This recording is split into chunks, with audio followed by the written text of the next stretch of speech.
All right. What's up, everybody? It's your boy Keefe back with another live stream. I was going to say if it's 666, if I'm 555, you're 666, but I don't have it planned as well. What's up? It's time for another live stream. Evening time, morning time, anytime. Dizziness Black Metal is here. Just trying to get it to go live everywhere else.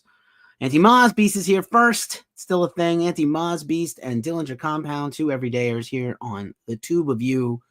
We're going to chop it up for a little while here. Oh, I seem to be missing something. Looks like I'm missing Twitch. You're not live on Twitch. All right. Now we're on Twitch. Now we're on TikTok. What's up, everybody? It's your boy Keefe. The best experience for this live stream, as always, is YouTube, Facebook, Twitch, Instagram, and we're hanging on TikTok. Also, feel free to drop some comments. If you're new here, please like and sub. Give us a super like, a super thanks if you like what you see here. Helps keep the lights on. And lots of big news this week. We're going live every single day to talk about the biggest stories in all of rock and metal. And, I thought this was an inherently interesting one to talk about today is Slipknot. There's always something going on with them. Del Muerte Sky is here. Miranda Sky is, it's Miranda. What's up? What's up? Good to see you again. There's always something going on with these guys. I'm not entirely sure why. I can never go easy for them. Obviously, when you're one of the biggest bands in the world, Iron Maiden, Metallica, Slipknot, Foo Fighters, some shit is going to just roll downhill. Some drama is going to come for you and cause problems. And so I thought we would talk about that today. As you can see, I got a bunch of records on my bed. I'm doing a lot of content for the end of the year for Ghost Cult. I just recorded my weekly other podcast, the Glacially Musical Podcast.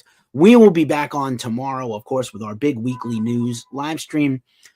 And in case you didn't know, since 2012, Ghost Cult is your everyday 24/7, 365 resource for rock and metal news, our reviews, interviews with bands, concert and festival reviews. All that comes into play here. All that comes into play here. The Slipknot. It's like, definitely some crazy shit going on with these guys. It seems to be a week, a year. Obviously they're so big. They're one of the biggest bands in the world that obviously, it's hard to have a week go by where they don't affect change for other bands and the whole music industry. And honestly, like Metallica, like the biggest bands in the world, when they move, we all move. Even if you don't, if you don't like Slipknot, that's cool. I respect that. But when they do something, it affects even it literally, I don't believe in trickle down economics, but there's definitely trickle down influence in the music business. It absolutely is a thing. Chris is here. Xavier's here. I appreciate you all for passing by. Again, if you're new here on TikTok and you love rock and metal, you need to keep it right here and follow us. Maybe throw us some hearts or something. Like this live, like this creator. We're trying to do things here. We're trying to make it. I don't know if they were being sarcastic. Somebody left a comment on my live stream from yesterday. I don't know why this guy is not as big as Mr. Beast for metal. And I was like, that's fucking cool. Maybe they were being sarcastic and I didn't get it. But anyway, you can find all our stuff beside the socials and YouTube, of course, at ghostcultmag.com. I'm going to pop some of these comments in here. I appreciate y'all. Anti-Moz Beast, new album out now, new album coming soon. First, Dillinger Compound, you have returned. All the friends, all the close friends are here. So here's Dillinger's new comment. Got news locked in my head if that ever came to light. I guarantee you cover it live here on Ghost Cult. All right, well, DM me and tell me what's up. We take tips based in fact and legitimate stuff. We'll talk about it. Teacher Herwell is here. Teacher Well is here. Goatstone, that's a cool name. Doughboy for life. Maybe you missed me the other day wearing my Boys in the Hood shirt. Either they don't know, they don't show about the ghetto. Hey, Doe, you still got one brother left, man. Doughboy, I've mentioned before, the most tragic of all the figures in Boys in the Hood, because he's not just hated for what he does, he's hated for what he does not do. But Dillinger Compound, DM me, wherever you DM me, usually Instagram, right? DM me. Or if I don't know if we're on Facebook. I don't really add too many new people on my Facebook, but you can get at me and hit me up with a tip. Let me know what's up. There's all kinds of crazy shit. Oh yeah. I did an interview recently. I interviewed 3 different people who were either in or were in Mushroomhead. I interviewed Skinny Felton, and we had an awesome interview. Their new album's awesome. And then I interviewed Waylon Rivas, and that's yet to come out. And then I'm working on getting an interview with J-Man.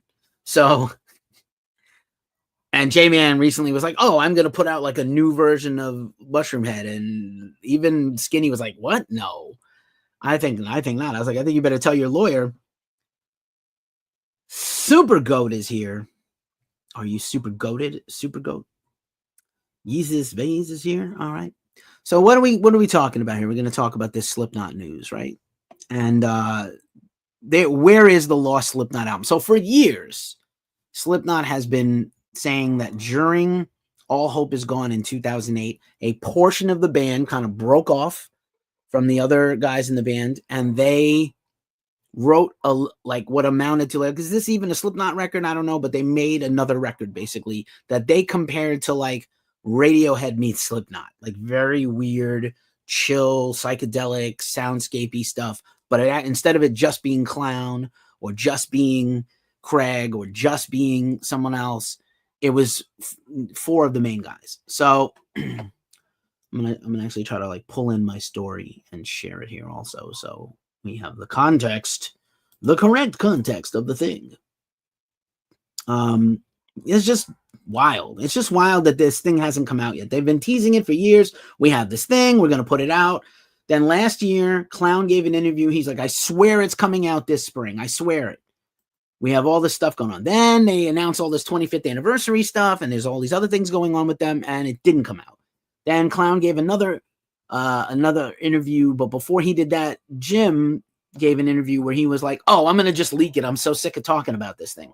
So now Clown said, like, look, we handed it to the managers and it's going to come out. I promise. But yeah, maybe.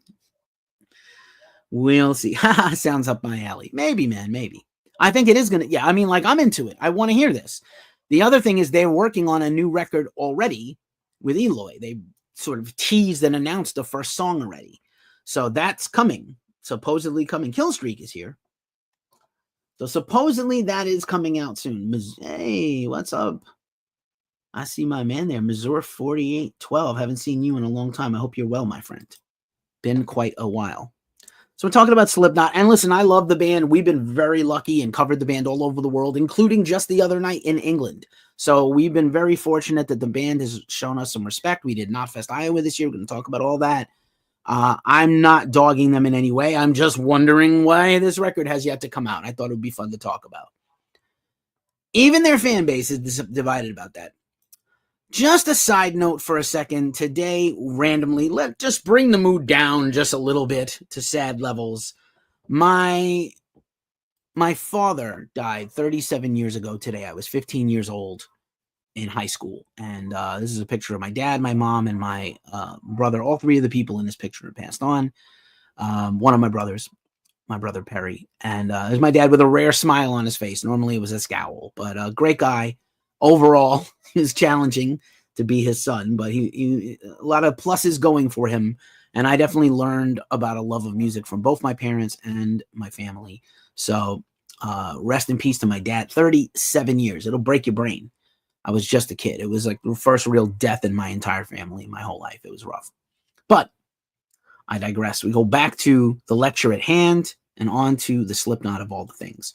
So just to catch you up, like I said, let's talk about Blood Incantation. Yeah, I mean, it's close. It's up there for me. It's in the top 3. Yeah, thank you, Dillinger Compound and Gabe. I appreciate y'all. It's tough. And my mom died 10 years after that. Fred is here. Candy Litz is here. And then now both my brothers are going, which is fine. One I didn't care for, the other one I loved a lot. So what are you going to do? So Jim gives this interview where he's like, I'm tired of answering questions about this thing. I don't know when it's going to come out. I don't care. I don't care anymore. Like, I don't care. San Francisco's outside my window. Thank you so much, Miranda, for sending a gift. You're very cool. So yeah, live goal achieved. Hey, that's pretty cool. I think my goal was like very neat. Let's get 1 gift in the whole live stream. I don't care. So Jim, was kind of like snappy about it. Tired of getting asked about it.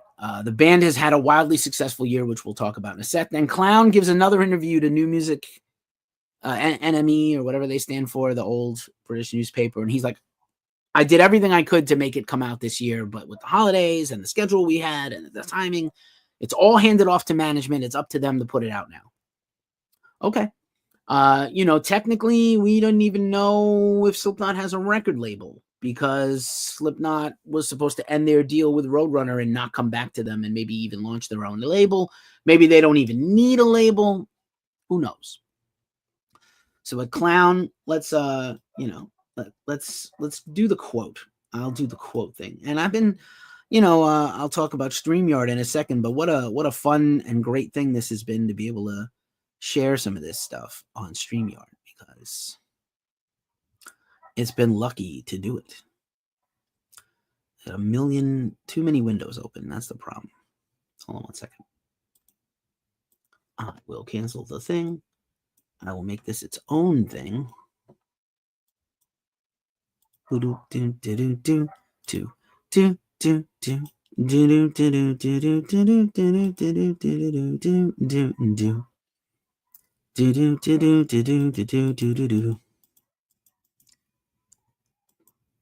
like, where is it? Where is everyone? But yeah, Blood Incantations, man. It's just badass. There's so many good records this year. It was crazy. So much crazy talk. All right. It's not going to let me do the thing today, so I'll just read it off the screen my way anyway. So Clown, here's the statement from Clown. And you can go to Ghost Cult's homepage for this one. So Clown said, I did say it was going to be in 2024, and I gave it the best fight that I could to make it this year. What I can tell you is that I showed Corey, here you don't want to see my face reading this thing. Sorry, TikTok, you're screwed. I showed Corey the final artwork 2 days ago. It's happening, but unfortunately, because of Christmas, New Year's, the way business works, I can't slide it in this year. But you have my word. That sounds kind of personal, bro. But you have my word. It's out of my hands now. It's being moved on. The money has been spent, and there is a plan. The management has it, and it's coming out. Then he goes on to talk about the record itself. I'm really pleased about it and happy to be finally rid of it. What's nice, though, is that it isn't a hype thing. It's just something we did while we were doing other Slipknot albums. It was a very honest action to make that music that wasn't Slipknot, but utilized the skills of the guys with no rules. I don't know if it's good, but I know that I love it. I make music for myself, but I hope that people who waited and waited and waited think it's worth it too. So this record was made by Clown, Corey Taylor, Sid Wilson, and Jim. And who knows what it'll be? It could be some wild Pink Floyd shit. It could be just buck wild. Who knows what it'll be? Fernando is back. What's up, Fernando? I hope you're well. Thanks for being here, friend. And my best friend in the world, Curtis Dunlap, is here. My man. Let's talk about the Metal Sludge story. Metal Sludge is still a thing? With the dick measuring website page and everything? Is that still a thing? Metal Sludge? Blackie Lawless debunk. I mean, like Blackie Lawless, I don't care about your politics. I'd be like, let him debunk that they're not playing to tapes. I saw Wasp last year, and I'm glad that I went and scratched that itch. I hadn't seen them in 30 something years, but if you've never seen them and you love those songs, cool. But also they're not playing barely performing really bad, like Motley Crue levels of not good. So just saying, if it matters to you to see bands you love live, see those bands live. Don't wait till they can't play anymore. Grim Reaper is here. What up, Grim Reaper? And Tess Stevens passed by. Tess, I'm waiting for that new record. I just had your last record in my hands the other day in the shelves here at the house. Very excited for your new music. I saw some social media stuff that you were in the studio. So excited. So we're talking about Slipknot today. And again, what does it mean when a band says they're going to do something and they don't? Just famously and also equally controversial, back before the plague, Manson was supposed to release his record, Satan, that didn't come out. And it was one of the biggest things. All we did was say Marilyn Manson misses deadline for record with no comment from him. Just came and went. The record label kept telling us it's coming out this day. We're just keeping it a secret until then. and it never released. And all I did was literally write a story like Marilyn Manson and his label promised an album on this day, and it did not happen. And we got like the most traffic at that time, one of the biggest stories ever in the history of Ghost Cult, probably still in 12 years of having a thing. So promises mean things. And obviously, like, look, this is not a priority. The band is celebrating their 25th anniversary of their debut record this year. And the Cozy Bumpkin is here. And Jay Stillman is here. So, you know, Morn is here. What up, Morn? Welcome back to the States. I know you were just over in Europe. I think we covered you guys at Damnation Festival. So, you know, what does it mean? What does it all mean? But like, they've had a huge year, mostly positive. There have been some other things that weren't so positive, but like, you know, here's some great photography. This is from Knotfest, Iowa, which we covered, photographed by Wayne Edwards. You can check out his blog at the Flying Fiddlesticks blog and Shardik Media. Iowa Wayne and message. Here's an incredible picture of Corey from the Knotfest Roadshow, shot by Kim Hansen Photography, Pharma Diver on Instagram. I think I'll link some of the photographers in here. But let's take a second before we get into the real nitty-gritty of this shit and just talk for a second about StreamYard. You're watching this on anywhere, unfortunately, except for y'all, TikTok. You're seeing the StreamYard view. And we use StreamYard to do these live streams every week, and it's awesome. It's made our whole game raise up a whole level. I can see who's watching and where. I can have my little slide deck that helps me keep track of the show because my brain is fried. I can look at most of the comments from YouTube, Twitch, and Facebook all here. And we're able to be on Instagram also, which I appreciate because it's one of our biggest channels with over 10,000 followers. And StreamYard's badass. And if you sign up, we have an affiliate deal with them. So if you sign up with our link in the description, you get $10 off your subscription, basically $10 off. And we get $10 off our next bill. So it's kind of like a middle in, middle out thing. You know what I'm saying? Real good. So that's StreamYard. And now let's talk about an anal bum cover. The categories are potpourri, an album cover, state capitals, former presidents, and the color red. Alex Trebek, I'll take anal bum cover for 400. Anyway, if you get that joke. So what's happened to Slipknot, let's just say since right before the pandemic Lovato years, right? They dropped We Are Not Your Kind. It was kind of controversial, but I thought it was a pretty great record. It was still kind of a straight ahead Slipknot record, but people were like, I don't know how I feel about this, but it's pretty good. Funny, weird Irish accents on Solway Firth, the song, and other things, but it's pretty banging. It's pretty brutal, right? And if you got a favorite Slipknot record out of these, since they became popular in 1999, drop a comment. Maybe your favorite record is the underground shit. I don't know. Then the plague hit and they put out these two records. I have one of them here, actually. I've never opened it because it was printed with an error. And I was like, oh, it's going to get it's going to be worth a lot of money. And then I never opened it. And it's actually not worth that much money at all. But The End So Far, officially, I think it was The End For Now was the original title, which sounded too negative. So they changed it to The End So Far, which I liked, but it started with a ballad, Adderall, that sounds like Elton John, and it's all over the place, and people did not like it. Their fan base was hugely divided by this record. And then a couple years later, they put out this EP with the extended versions of Adderall, and we've had many changes in the band. Not everything goes well for these guys. Obviously, earlier in the year, this sucked. We could have lost Sid Wilson. He was burning some trash at his estate in Iowa where he lives with his partner and wife, Kelly Osbourne, and their child. And he set himself on fire and melted his face off. Unreal. Lucky he wasn't hurt worse. And then he performed like a few days later. Definitely not advisable to almost burn your body and get third-degree burns and then go on stage and be around fire. It's got to feel highly uncomfortable, to say the least. Not the smartest, not the sharpest tool in the shed as far as I'm concerned. Tarang Dagu 666 is here. And Pete is here. And user 175295 something is here. So they've had some adversity over the years, right? Sid almost sets himself on fire. Craig Jones retired last year, kind of stepped down from the band. Again, they have kind of mystery members in the band. They fired Jay Weinberg unceremoniously the day after a huge world tour. And then they kept it a mystery who was going to be the new drummer. It ended up being Eloy Casagrande, formerly of Sepultura. Joey Jordison's estate sued them over stuff they've had of his that they've kept for their Slipknot museums. And they finally settled just recently. So I think, you know, at least in that regard, his royalties are being paid correctly. And maybe the band has released back some of his stuff to them, the family. But as far as I know, they still have that stuff, most of it probably. And, you know, it's sad that we lost Joey. And it's sad, you know, Joey's last interview with the band was like, I never quit. I was fired and it sucks, you know, and he was in bad shape. And I think he had just asked them for a break and they fired him, you know, whatever. There might have been other circumstances. We never know the whole true story, right? We never know all the details.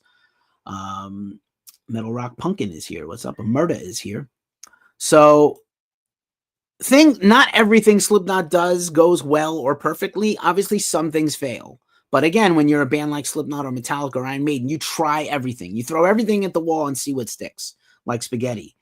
So they tried Knotfest at Sea, and this looked awesome on paper, and it got canceled due to the pandemic. Barcelona, Spain to Naples, Italy, and back. Sounds like an incredible idea. Cruises are one of the hottest things. And not only did they cancel it, they canceled it permanently, like it can never come back. But I mean, everybody has a cruise right now. So I imagine at some point, Knotfest is going to try to do a Knotfest at Sea. And honestly, it's probably easier to do a traditional American cruise to the Bahamas or Mexico or somewhere else. It's too bad. This lineup was banging, and I think it would have been amazing, and obviously would have been a huge, you know, this is Sleep Token before they're big, 2020, right? They're not even on some people's radar yet. Dillinger Compound writes, they did Jay Weinberg a favor. Dude's on fire lately. I mean, you know, he was devastated. That may be true. He was personally devastated. And again, I know that they were trying to go do this throwback set list and this throwback tour for a couple of years, and they wanted to kind of play the songs at the original tempos that Joey played them. And maybe Jay, I said this about Gene Hoglan. Gene Hoglan's one of the best drummers in the world. Jay Weinberg is one of the best drummers in the world. He hasn't always gotten along in bands he's been in. He's got some, you know, some checkered history there, but it's been a long time since he's not been a solid citizen. He seems like a swell, wonderful guy.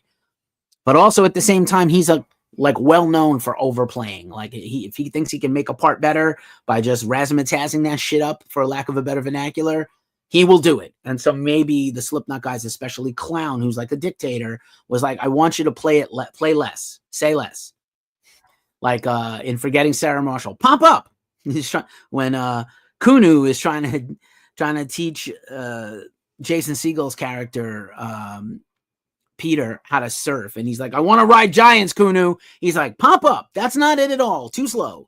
Pump up. No, you're doing too much. Do less. Do nothing. Don't think. Just do it. Pop up. And he can't do it. So it's the same thing. It's like, you know, maybe Jay is just not capable of, you know, at a certain point, like he put his own stamp on all the songs they wrote. He put his own personal stamp on all the Slipknot material. Maybe he just can't chill, right?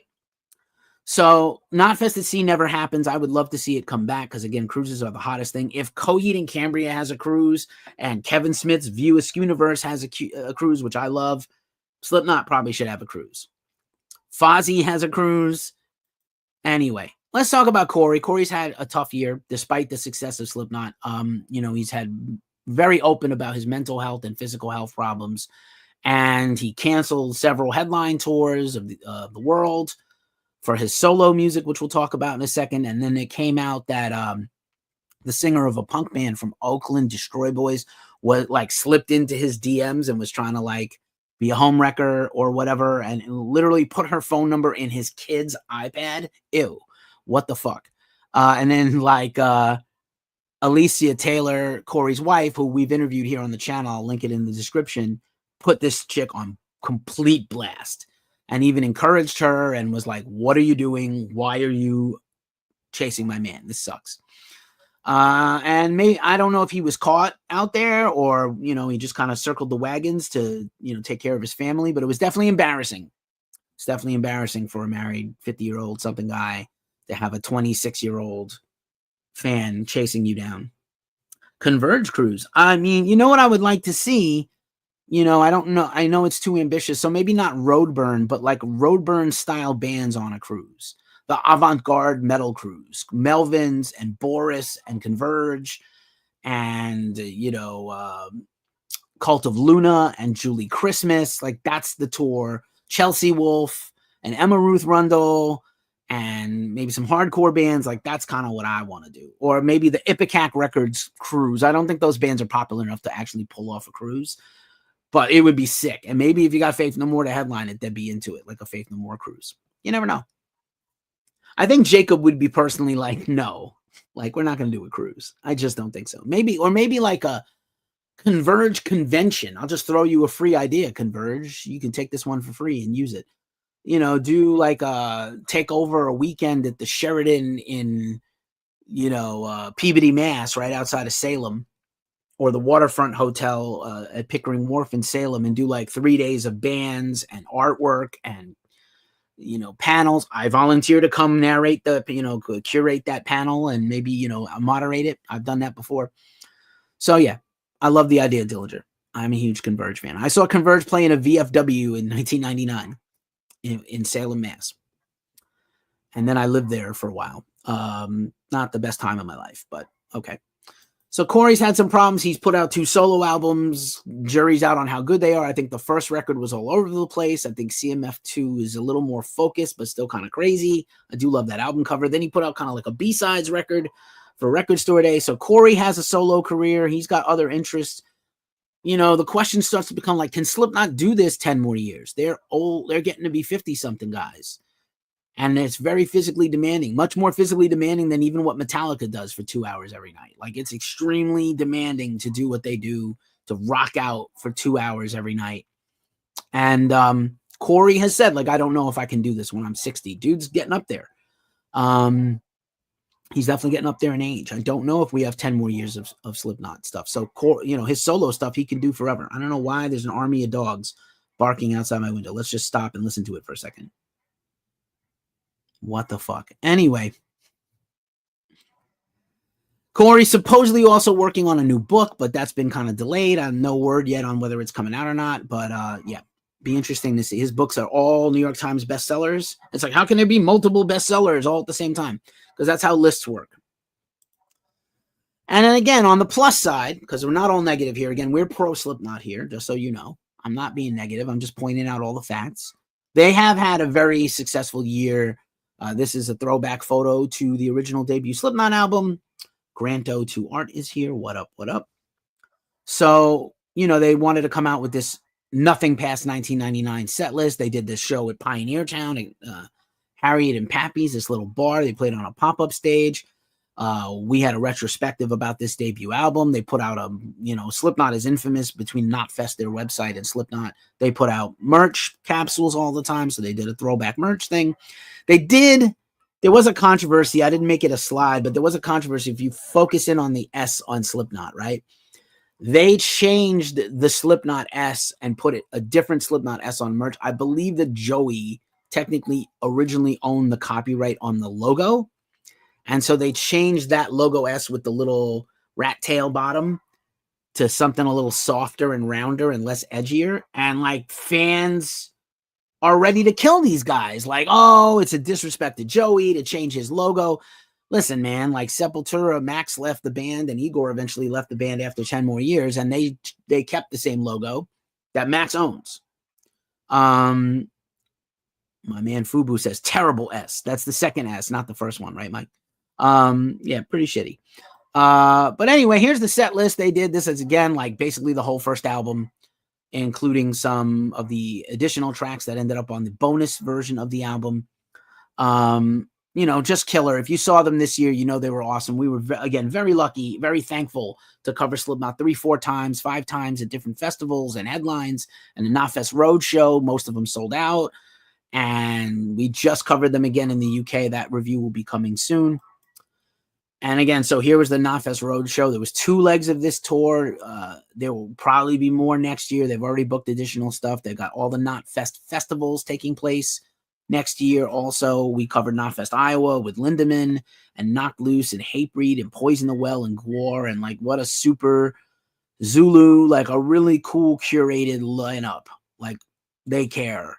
they care about like one hand, obviously, and you couldn't have Rammstein and Slipknot probably at the same time. So you have Till and his solo show, which we got to cover a couple of times. It was wild. And Knock Loose is like literally one of the biggest bands of the year. And Hatebreed under Knock Loose on the bill, and Gwar. So at least they were giving the value for the money. There was some rough weather there. Obviously, there was some rough weather. They played This Is Louder Than Life the day after the rainstorm and the monsoon that canceled Slayer. But I think that's the Blue Angels flying over. Every time the Blue Angels fly over or something, it's like $1 million. It's a lot of money. But, Slipknot had kind of a triumphant festival run in America this year. They did Sick New World. They did Louder Than Life. They also did Sonic Temple and Aftershock. And they were, Aftershock lineup might have been the best lineup ever for the festival. Literally Slayer, Slipknot, Maiden, Pantera, Five Finger Death Punch, Judas Priest, Disturbed. So like Mastodon, Rise Against, huge. So, I mean, they're still bigger than they've ever been. So even despite the turmoil, as again, when you have one of the biggest bands in the world, you're going to have turmoil. There's going to be things that fall through the cracks or problems. Interestingly enough, we didn't hear anything about Slipknot having problems with like getting tickets scalped and incredibly high prices. I never heard one person complain about that. Believe me, there's going to be a lot of more conversations about how much those System of a Down tickets ended up being and other tickets. Recently, Clown and Corey were on Hot Ones, one of the first new episodes of Hot Ones where it's just no host, and the host isn't there, and it's just the two of them, two subjects. And Corey did a thing about like, let's analyze every beef you've ever had and rank the beefs.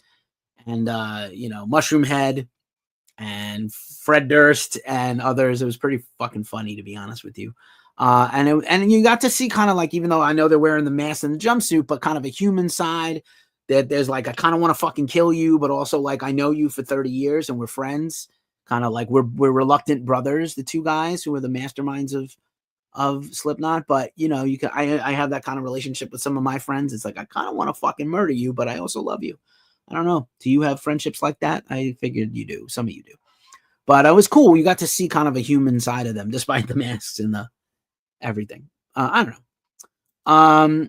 And then again, this is their current tour that ends on Friday in the UK. They have 2 more shows.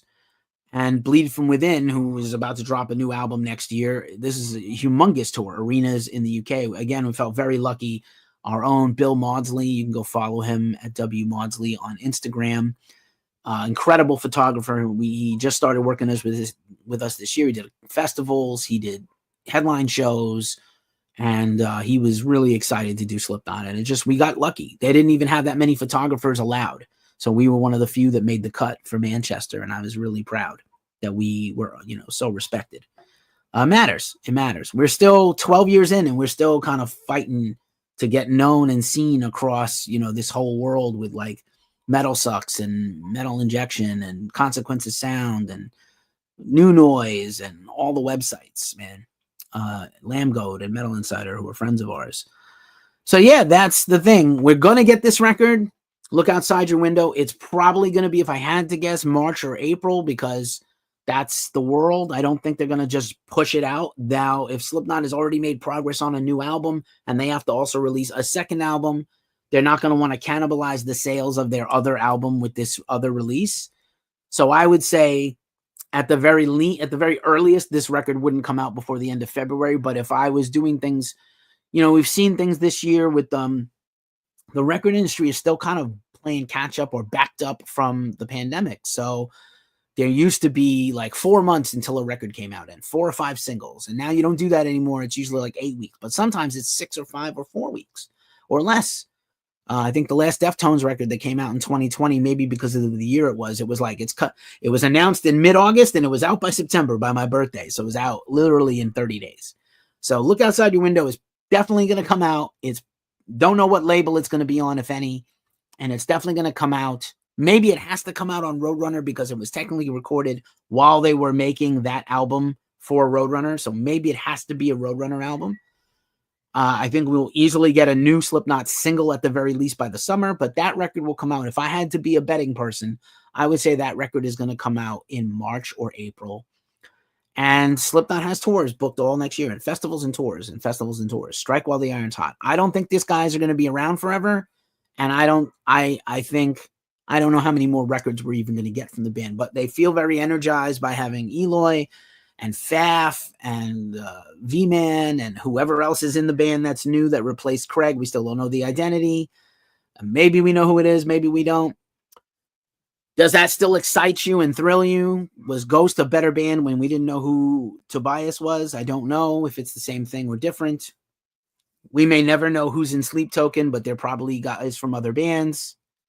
But I'm excited to hear this record. This is probably a record for me. I'm a weirdo. I'm a creep. I like weird shit. And I like when a regular band tries to Radiohead meets Slipknot. Show me where it is. Give me it. Show me the body. Let me go. Let me hear it. Let me find out. I'm ready to fuck around and find out. Maybe you are too. I don't know. If you're excited, drop a comment. If you're watching this on the replay, let us know where you stand. What's your favorite Slipknot record? Are you ready for them to be gone? Do you not like them? Do you hate them? Do you not give a shit? But whether you love or hate them, they are one of the most biggest and important bands of the year. So I wanted to jump on and talk about them. And here we are. That's the show. I'm going to bounce. We have at least one live stream tomorrow, our weekly show, The Weekly Ritual. Feel free to like and subscribe and find out whenever we go live. And I might pop on with another one because there's just drama and stuff happening every single day that needs to be talked about. And I'm here to do that. Seems like these live streams have been going over pretty well. So I appreciate you all. Thanks for being here. You could watch anybody else's channel, but you stayed with us. So I'm grateful. Thanks to my everydayers and real ones. You're also awesome. And I love you all. And I'm Keefe from GhostColdMag.com. And I'm out. Thanks for being here. Peace.